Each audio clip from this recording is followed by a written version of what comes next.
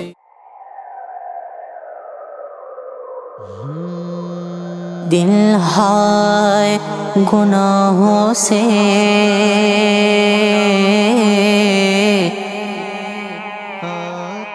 بیزار نہیں ہوتا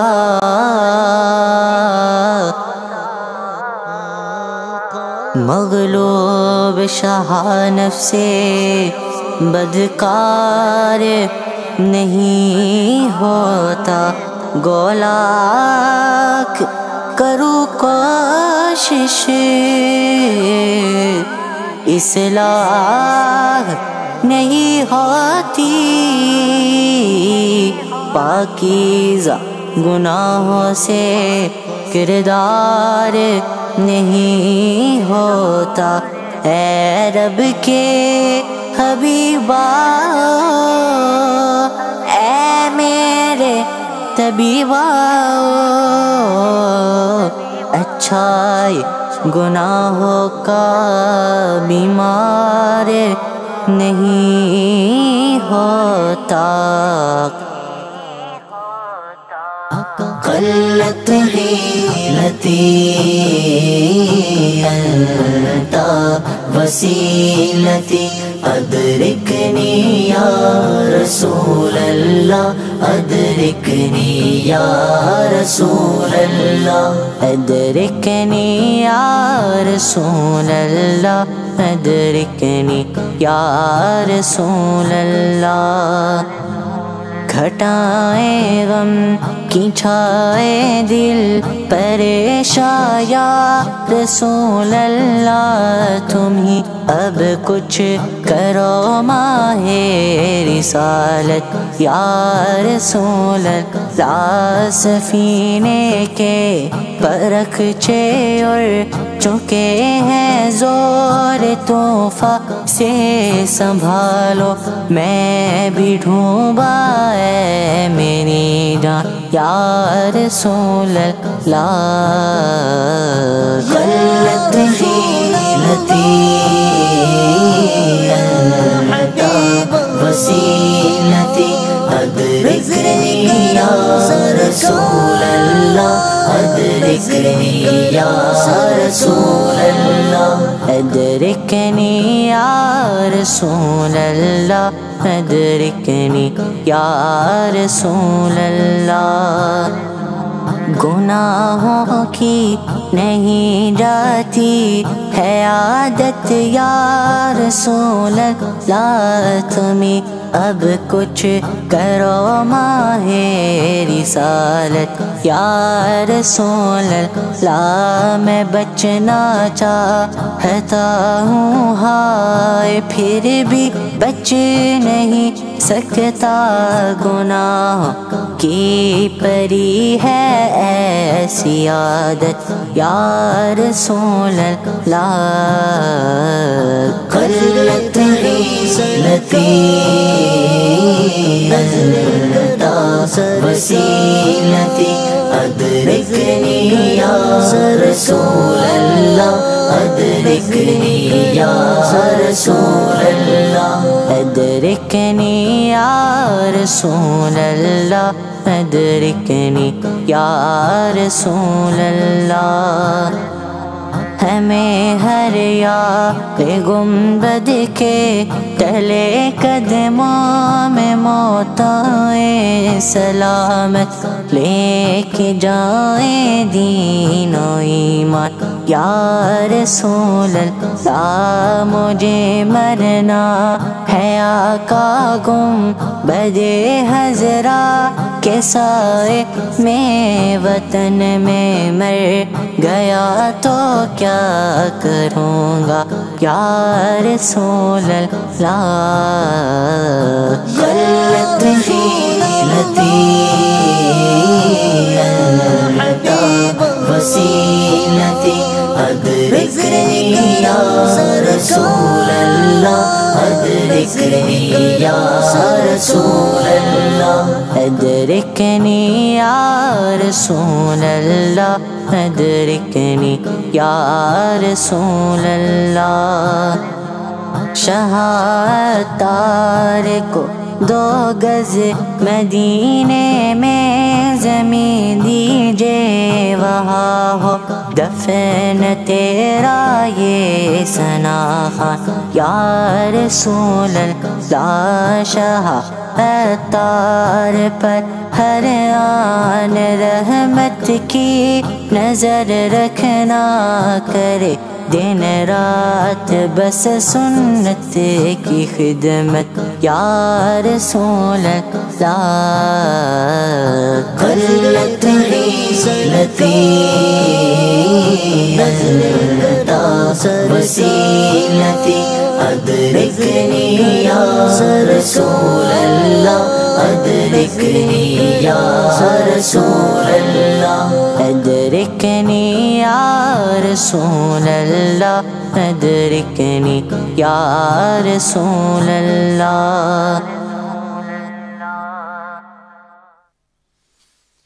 الحمد لله رب العالمين والصلاة والسلام على سيد المرسلين أما بعد فأعوذ بالله من الشيطان الرجيم بسم الله الرحمن الرحيم يا أيها الذين آمنوا ادخلوا في السلم كافة ولا تتبعوا خطوات الشيطان إنه لكم عدو مبين صدق الله العظيم إن الله ملائكته يصلون على النبي يا أيها الذين آمنوا صلوا عليه وسلموا تسليما الصلاة والسلام عليك يا سيدي يا رسول الله وعلى آلك وأصحابك يا حبيب الله. I welcome the viewers today to our 27th Iftar transmission.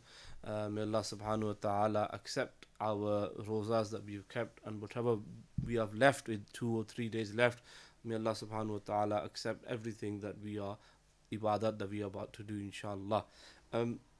As we know that we are coming to an end, ہم اب آخر کی طرف آ رہے ہیں، رمضان کے آخری دنوں کی طرف آ رہے ہیں، تو ایک سوال بنتا ہے کہ ہم نے رمضان سے کیا سیکھا؟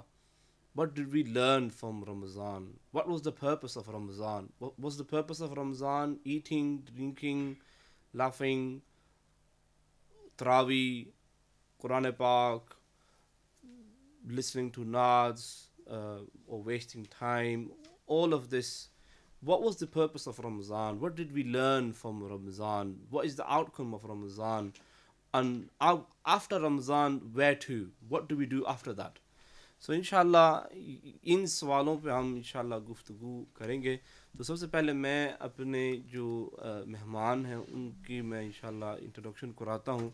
سب سے پہلے جو میرے سیدھے طرف جو ہستی بیٹھے ہیں، میرے مرشد، میرے استاد، میرے والد محترم قبلہ است علامہ مولانا قاری محمد طیب نقشبندی صاحب، اللہ تعالیٰ ان کا سایہ تادیر فرمائے، ان کے علم عمل میں برکت نصیب فرمائے، اللہ تعالیٰ ان کی عمر میں برکت نصیب فرمائے. تو انشاءاللہ اب نعت رسول مقبول صلی اللہ تعالی وسلم سے ہم آغاز فرمائیں گے. تو میری لیفٹ کی طرف a very close friend of mine whom I've been friend of for many years, Hafiz Muhammad Hasib. Allah Ta'ala accept his coming today. Brother Hasib, Assalamu alaikum wa rahmatullah. How are you today? Alhamdulillah, how are you? Roza today? Alhamdulillah, it was all good. All good, MashaAllah, alhamdulillah. MashaAllah. So inshallah, if you start with your Naat Rasul Maqbool, and then inshallah we will start the program. Ji, Inshallah. bismillah. Sallallahu alayka ya Rasulallah